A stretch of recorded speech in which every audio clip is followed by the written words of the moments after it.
went into this in a weird state because the word win didn't come into my head because I already had the satisfaction of knowing we had won the team title and one of my fellow teammates won the individual title. It was more of, I don't want to lose, which rung differently in my head because I was so exhausted. I think if I would have psyched myself out if I thought to myself, I have to win this, I have to win this. And incidentally, when I was looking back on the NCAA footage, I think because I was a little more relaxed and Amanda had the opposite. She had a lot of pressure. She had been on that final strip before, I think 2 or 3 times.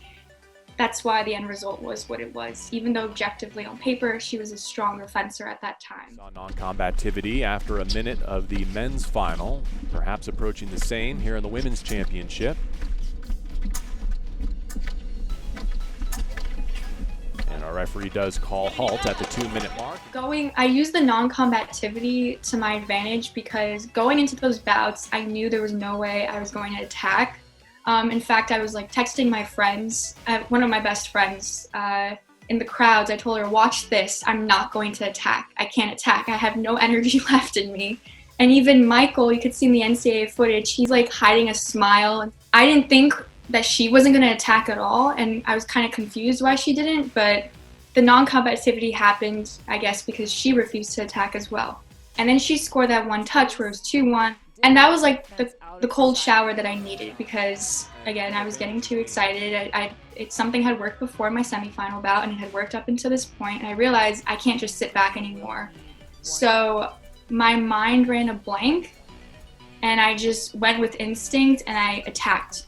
And that's what happened. And the way I attacked is how I normally fence at the club when I'm not nervous. I'm normally a pretty aggressive fencer. That's a terrible habit that I have.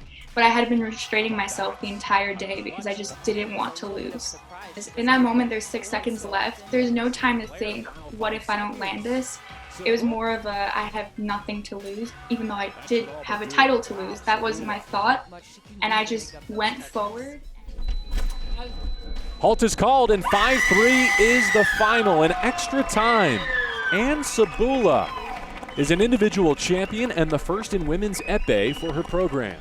Even though on paper it looks like I just had this whole smooth sailing road, if you were there, you'd know plenty of times I had many emotional breakdowns, and I had to rely on my teammates to calm me down, and Michael and my dad, and